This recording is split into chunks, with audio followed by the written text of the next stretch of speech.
voltarmos para a cidade onde predadores e presas tentam viver em harmonia, que tal relembrar de tudo que aconteceu no primeiro filme de Zootopia? Uma coelha determinada, uma raposa cheia de truques e um mistério que revelou muito mais do que parecia. Neste vídeo vamos de resumo e análise do primeiro filme de Zootopia, para ir com tudo assistir Zootopia 2. Então vem comigo, eu sou a Mari e você está no Marimatic.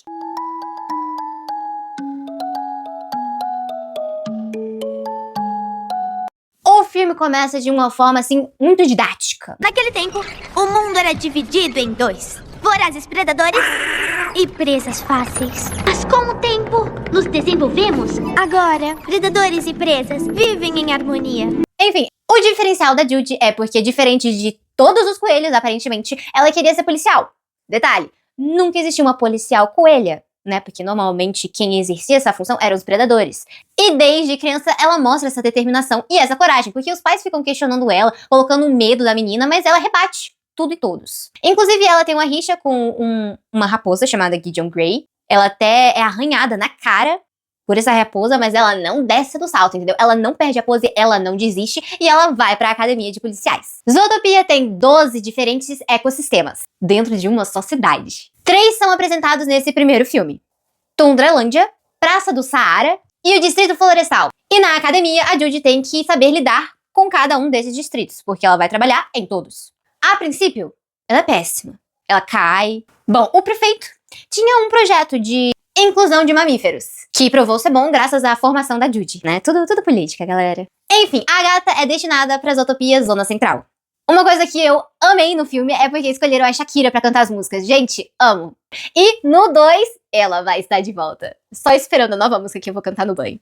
A gente acompanha o trajeto da Judy até a cidade, e no caminho a gente vê alguns dos distritos, e é incrível. A cidade ela é dividida por máquinas que produzem ou neve ou calor, e o jeito que eles pensaram toda essa cidade, pensando em todos os animais que habitam cada uma dessas regiões, cara, pra eles fazerem isso...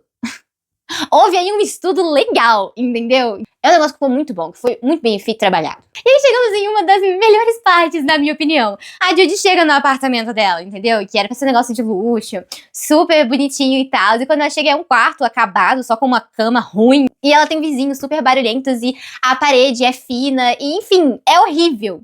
Mas ela ama, ela acha perfeito, porque ela tá extremamente feliz que ela conseguiu, que ela chegou ali, entendeu? Então nada mais pra ela importa. Ela está em Zootopia. E pra demonstrar que ela não tava nem um pouco ansiosa e feliz pra esse primeiro dia, a gata estava pronta às 5h30 da manhã.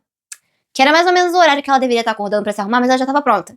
Se bobear, ela dormiu de uniforme.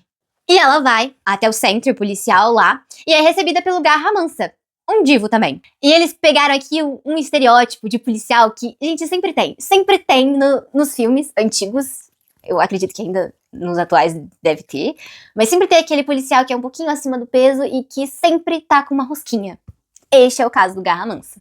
Um estereótipo aí, já demonstrando algumas coisas pra gente. Mas enfim, ele mostra pra onde a Judy tem que ir pra ela se apresentar e tudo mais. E ela vai. Quando ela vai se apresentar, a gente nota que na sala só tem predadores. E também vemos que não tem inclusão. Tipo, o prefeito tinha esse projeto, mas ele não concretizou ele completamente. Porque, por exemplo, a cadeira que a Judy senta, o tamanho das mesas, é só pra predadores. A coitada fica em pé, basicamente. Quando ela senta, ela não consegue enxergar nada, entendeu? Não tem inclusão. Tá vendo? Outra coisa super sutil, que você assiste assim, de primeira você não percebe, mas se você para pra olhar, entendeu? E ninguém dá bola pra ela. O oficial já começa com o caso que tá mais chamando a atenção, que todo mundo quer que seja resolvido quanto antes, sobre os 14 mamíferos desaparecidos. Então ele divide todo mundo em duplas, pra ir um pra cada lugar, pra eles tentarem resolver essa questão, que pelo que dá a entender, eles já estão há algum tempo tentando resolver, mas sem sucesso. Porém, ele não passa nada pra Judy, a não ser a função de guarda de trânsito, que parece que é um posto muito ruim, porque ela fica, tipo, desanimada. Por exemplo, ela poderia estar ajudando no caso, mas ele não quer a ajuda dela. Mas nem isso desanima a Judy, porque, mesmo chateada, ela fala: é pra eu aplicar 100 multas? Não, eu vou aplicar 200 antes do almoço. E ela realmente faz isso. Bom, querendo ou não, a Judy tem os preconceitos dela, que aí vão ser trabalhados ao longo do filme. Ela vê o Nick, que é uma raposa. Vamos lembrar que ela teve um passado complicado com o Gideon Grey, então quando ela vê a raposa, mesmo não fazendo nada, ela segue ele. Até uma sorveteria de elefantes. E lá ela vê ele pedindo um picolé pro filho dele e o pedido sendo negado. E a Judy acha aquilo um absurdo. Então, ela dá duas opções pro elefante que atende o Nick. Ou você dá o picolé pra esta criança, ou você recebe uma multa. Porque eles estavam fazendo o sorvete sem tapar, um negócio assim, bem nojento. Entendeu? Ter catarro no seu sorvete, nesse naipe. E aí o elefante atendente baixa a bola e o Nick consegue o picolé jumbo dele. Tudo lindo, maravilhoso, nada suspeito. A Judy fica feliz que ajudou e tal, porque ela não gosta desse preconceito com as raposas. Sendo que ao seguir uma raposa, ela já estava tendo preconceito, né? Ela não estaria seguindo um coelho, uma tartaruga. Entende? Um tempinho se passou, a Judy tava ali dando as multas e tudo mais. E aí ela vê o Nick novamente, derretendo o picolé. E o bebê que parecia ser bebê não era bebê, porque um bebê não dirige uma van. Aí a Judy segue eles e descobre todo o esquema deles. E morre de raiva. E ela vai questionar o Nick sobre isso, né? Porque não era certo o que ele estava fazendo. E essa é a melhor discussão de todas, porque você fica do lado da Judy, mas o Nick rebate todos os argumentos que ela traz. E aí ela se toca aqui. Em Zootopia nem todo mundo vive em harmonia, né? A coelhinha que achou que ia ser policial agora é guarda de trânsito. Saca? Nem todos os sonhos se tornam realidades. Vamos sentar e chorar? Não? Tá. É incrível porque ele acaba com o dia dela, com todas as esperanças, mas errado ele não tava. Porque ela tava achando que tudo era lindo, maravilhoso, perfeito, sendo que não é. E aí, como cereja do bolo desse dia maravilhoso, só que não, os pais dela ligam pra ela e ela finge estar feliz, entendeu? Tipo, Foi lindo, perfeito e maravilhoso meu primeiro dia como policial, imagina. só que ela tava ainda de uniforme. E aí os pais viram que ela tava com o uniforme que normalmente guarda de trânsito usa. E eles ficaram extremamente felizes que ela não era uma policial de verdade. Eu fiquei, velho, esses pais apoiam o sonho da filha, né? Pelo amor de Deus, que apoio. Isso aí acaba com a coitada de vez, entendeu? No outro dia ela já tá triste, aplicando multa. Porém, uma vendinha é assaltada e ela finalmente entra em ação. Apesar de pegar o ladrão, conseguir recuperar o que ele tinha roubado e salvar uma vida importantíssima para o decorrer da história, o chefe dela critica, porque ela saiu do posto dela. Gente, ela pegou o bandido, eu não entendi. Sério, você fica revoltado com o chefe dela. Durante todo o filme, basicamente. Porém, durante o ser irmão que não serviu pra nada que ele estava dando pra ela, a esposa de um dos 14 mamíferos que estavam desaparecidos aparece desesperada, aflita, triste, sem saber mais o que fazer, implorando pro detetive fazer alguma coisa e achar o marido dela. Então, a Judy solta um Eu acho. porque o chefe tava falando que não tinha ninguém disponível, que todos estavam procurando e tal. E a Judy se voluntaria pra ajudar. Aí o chefe bobo, que é muito bobo, ele pede uma licencinha pra moça e demite a Judy, né? Ele quer que ela saia, que ela vá embora. Porém, a vice-prefeita fica sabendo que a Judy vai ficar com o caso, manda pro prefeito, e aí o chefe bobo fica meio sem saída. Ele não pode demitir a Judy. Então ele dá, bem hipócrita ele, tá? Ele dá 48 horas pra ela achar. E eu fico, velho, eles estão há dias nessa porcaria e ele dá 2 dias pra ela? Mano, super injusto. Mas a gata vai, ela aceita. Porque ou ela achava em 48 horas e continuava com o emprego dela, ou ela não achava e se demitia. Ela pedia pra sair. E aí, finalmente, o filme começa assim, digamos assim, a emoção, a história. O desenrolar, a aventura que a Judy tem que resolver. E é incrível, porque o caso não tá nem no sistema e não tem basicamente nenhuma informação, só uma foto. Porém, o Sr. Lontra na foto estava comendo um patolé. Quem vai de patolé? E lá vai a Judy falar com o Nick. O Nick não tava muito interessado em ajudá-la não, até porque tem o pé dinheiro, né? Porém, a Judy encurrala ele com a caneta gravador maravilhosa dela, e aí ele é meio que obrigado a ajudar a Judy a resolver o caso. A dupla mais inesperada possível. Então os dois vão atrás do Emmett Lontrosa, o Sr. Lontra. O Nick conhecia todo mundo, então graças a ele, ficamos sabendo de um local que o Emmett frequentava. Que é como se fosse um clube de animais que querem ser naturais. Como naturais? Eles querem não precisar usar roupas. Lá, eles conseguem, através de um cara, a placa do carro que o Emmett entrou, da última vez que ele esteve ali. Então a Judy foi meio que pra um Detran falar com um amigo do Nick, o Flash, que não tinha nada de Flash. E é hilário, gente, os atendentes são todos preguiça. Com todo respeito, representam perfeitamente. Porque parece que são anos, entendeu? Até você ser atendido. Então, por isso colocaram preguiça. Enfim. E tipo assim, eles chegaram, era de dia e foram embora de noite. Lembrando que a gata, ó, senhora. Então eles conseguem chegar até o carro. E o Nick pelos objetos que estavam ali, ele reconhece o dono. Só que eles são pegos. Não deu tempo de fugir. Porém, antes que eles fossem jogados pra morte, digamos assim, a filha do dono desse carro reconhece a Judy, porque mais cedo a Judy salvou a vida dela. Então o cara poupa ela e o Nick. Este cara é ninguém menos que o chefão do crime, que faz uma referência a quem, gente? O poderoso chefão. Com ele, conseguimos a informação de que o senhor Emmett Lontrosa tinha ficado selvagem e tinha atacado o motorista dele e ido embora pra selva.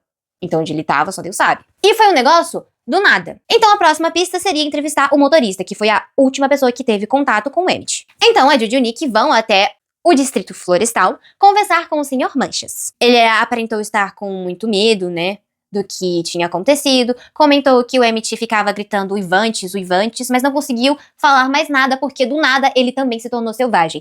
E aí, a Judy e o Nick começaram a fugir dele. Porque ou eles fugiam ou eles morriam. E a Judy aciona os policiais. Porém, quando eles chegam lá, o Sr. Manchas simplesmente sumiu, sendo que a Judy tinha prendido ele. E aqui temos, em minha opinião, a melhor cena do filme. Porque a Judy, ela foi mais longe do que qualquer policial. Mas ela, de novo, tem que ouvir um monte de besteira e baboseira do chefe dela, falando pra ela se demitir, sendo que nem deu as 48 horas. Então, o Nick defende ela da melhor maneira do mundo. Ela não vai devolver esse distintivo. Olha, vocês dão a ela uma roupa de palhaço, um triciclo ridículo e 2 dias pra resolver um caso que vocês trabalham há 2 semanas. Cara, ele lacra tanto nessa cena, tanto. Porque os policiais não conseguem nem argumentar com ele. Porque, de novo, ele acabou com a raça dos policiais, mas ele não contou nenhuma mentira.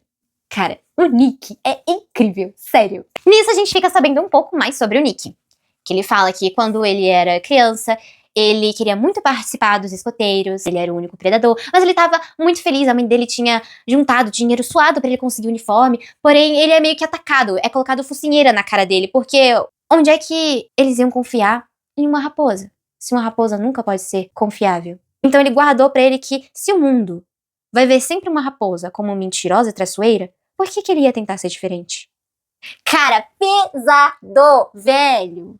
Esse filme fala sobre preconceito, sobre uns negócios com tanta maestria que você fica de cara, sem palavras. Depois dessa história tocante sobre o passado do Nick, o melhor personagem de Isotopia, da minha humilde opinião, ele se toca que tinha câmeras em todo lugar. Então eles precisavam só ter acesso a elas. E a Judy tinha um contato na prefeitura, com a vice-prefeita. E então, com a ajuda dela, eles conseguem ver que lobos pegaram o Sr. Manchas. E eles conseguiram seguir pelas câmeras pra onde eles foram. E lá foram eles. Pra meio que um prédio que ficava em uma cachoeira super longe da cidade, um lugar completamente afastado. Essa Judy e o Nick conseguem entrar. E é meio que um hospital abandonado. Porém, tem outra parte que é muito tecnológica, avançada. E lá, gente, lá a Judy acha todos os mamíferos que estavam desaparecidos. Todos. Ela tava procurando um, a gata achou todos em menos de 48 horas, tá? Porém, eles literalmente têm que descer pela privada pra sair dali, porque eles são meio que pegos. Os pais da Judy resolveram ligar naquele momento, melhor hora do dia pra ligar. E eles meio que trancam tudo. Então a Judy soluciona o caso, chama os policiais, o prefeito é preso, porque ele que tava tentando abafar o caso dos mamíferos serem a maioria predadores que nem ele, porque não ia ficar bem pra imagem dele. E enfim, porém a Judy se embala toda quando ela vai falar com a imprensa. Porque a imprensa joga assim, Tá no DNA dele? e ela confirma, sendo que ela nem sabe se é. Tudo bem que todos que estavam ali, de fato, eram predadores. Mas ela não tinha confirmação de que era isso mesmo. E aí que o Nick só abandona ela. Ali a amizade deles acaba. E a animação dela também, ela é respeitada. A prefeita faz com que... A prefeita, né, que era vice-prefeita, agora é prefeita, faz com que ela seja garota propaganda, mas ela não quer isso, porque tudo que ela queria era transformar a Zootopia em um lugar melhor, sabe, em harmonia. Tudo que ela menos queria é que os predadores e presas vivessem nessa tensão novamente. Então ela tava muito triste. E aí, ela pede pra sair.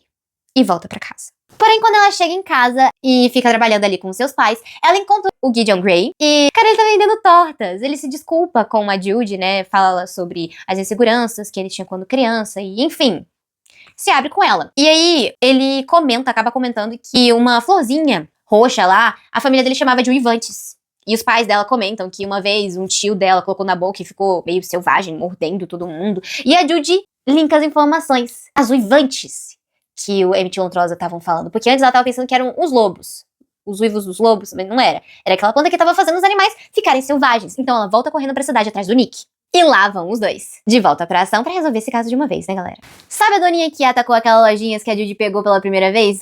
Que lhe assaltou as cebolas? Então, ela fala com ele, com uma ajudinha do maior chefão do crime, ela consegue tirar a informação dele, e a Judy chega até um trem, no subsolo, que tava abandonado, e encontra lá uma ovelha, nem um pouco fofinha, cuidando dessas uivantes. E ela e o Nick tentam levar essas uivantes até a delegacia, pra mostrar pra alguém. Mas acontece um acidente e eles acabam que tem que descer no Museu de História Natural. Lá, do nada, sem ter avisado ninguém, ela encontra a prefeita. E aí a Judy acha muito estranho, né? A prefeita tá ali, sendo que ela não tinha avisado a ninguém que ela tava ali, né?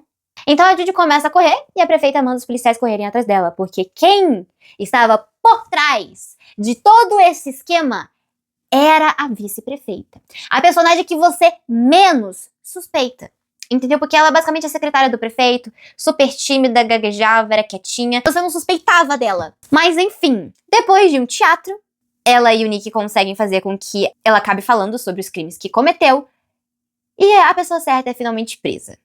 Sabendo o que causava esse ataque nos predadores, os médicos conseguiram criar uma cura. E aí, temos aquela harmonia meio bagunçada novamente. No final do filme, temos um discurso lindo da Judy sobre fazer o mundo um lugar melhor, começando a mudança em si mesmo. Temos também a formatura do Nick, porque sim, ele virou oficialmente o parceiro da Judy, a gente não ia aceitar outra pessoa, agora com um carro de verdade e uma missão à altura. O primeiro que eles pegam, descumprindo a lei, é o Flash, porque ele deu brecha.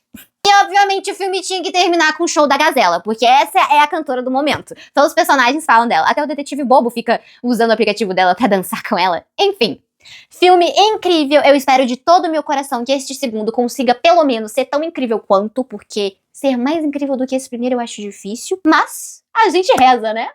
Querendo ver mais análises de filmes, se inscreve se você não é inscrito, ative o sininho de notificação pra você não perder um vídeo e deixa o like pra valorizar o meu trabalho e fazer com que esse vídeo chegue a mais pessoas que gostam desse tipo de conteúdo. Um beijo e até o próximo vídeo. Tchau!